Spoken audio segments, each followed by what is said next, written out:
It's my pleasure to ask Judge Wilkinson to say a few words. Judge Wilkinson is a graduate of Yale and the University of Virginia Law School. He's a former professor at the law school and was appointed a federal judge by President Reagan in 1984. He served as chief judge of the Court of Appeals from 1996 until 2003. He's a renowned author and judge. Judge Wilkinson.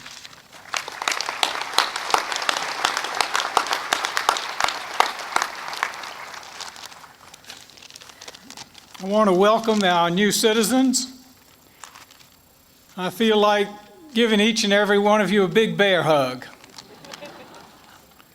You might think that's dangerous because bears have sharp claws, but it just means we want to welcome you in the warmest way we possibly can. We couldn't be happier to see you.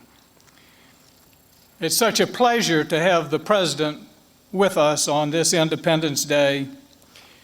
He and I were at college together, and I can tell you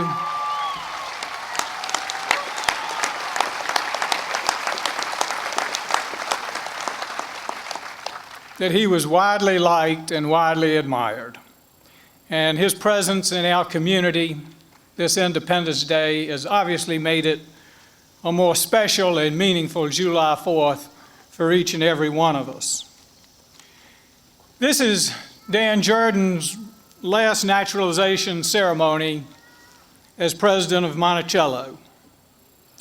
And that hardly seems possible. He's been here for 25 years, and he has enhanced Thomas Jefferson's legacy in the most magnificent way. He's faced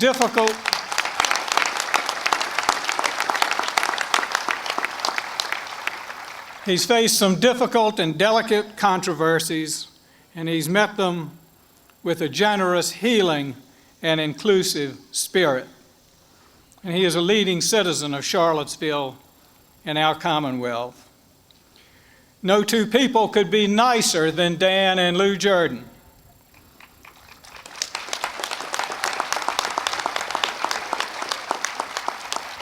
They just define what it means to be hospitable. Dan and Lou, all of us are really going to miss you, but we're going to welcome you back and wish you well in your next venture. As Judge Jones alluded to, this is a day of family pride. Dan and Lou's son, Dan, is a federal district judge in Mississippi. I know a great many of his colleagues in Mississippi, and they have told me to a person that Dan is becoming one of the really distinguished members of the federal bench. So you can imagine how his parents feel today. Do you know what my favorite part of the 4th of July is? You think it's the fireworks, perhaps? I love fireworks. We have a great display in Charlottesville every 4th of July, and the fireworks just seem to get more and more glorious at McIntyre Park, and they just light up the sky. But as much as I love fireworks, that's not my favorite part of the 4th of July. Do you think my favorite part of the 4th of July is the Charlottesville Municipal Band?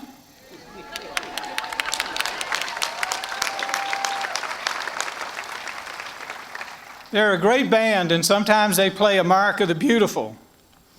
Oh, beautiful for spacious skies, for amber waves of grain, for purple mountain majesties above the fruited plain. Have you ever heard such a song? Are there any lyrics more beautiful than that? As much as I love the municipal band and America the Beautiful, it's not the favorite part of my day. Sometimes the Boy Scouts and the Girl Scouts lead us in the Pledge of Allegiance. I love reciting the Pledge of Allegiance, and I love to see the Boy and Girl Scouts come up here in uniform as an honor guard. I particularly admire the Boy Scouts because I wanted to be an Eagle Scout, but I stopped at being a tenderfoot. I couldn't tie the knots. as much as I love the Boy and the Girl Scouts, and as much as I love reciting the Pledge of Allegiance, that's not the favorite part of my day. The favorite part of my day is the chance to hear from you, the new citizens. Because of everything you did to go through and went through to get here, think of all those documents that you filled out. We had an expression in the Army called hurry up and wait. You know what that means? Each and every one of you knows what that means. You were told, do this, do that, and you did it, and then you waited. But the wait is over now, and here you are. And I want to express my appreciation to the senior citizens among you who've waited all their lives for this day, and for those young folks for whom America is your future. When you new citizens look to your right and you look to your left, and there may be oceans that are separated, but today those oceans disappear because you're here at this moment and in this place. It's a two-way street. It's not about us telling you what America means to you. It's about America in your own words.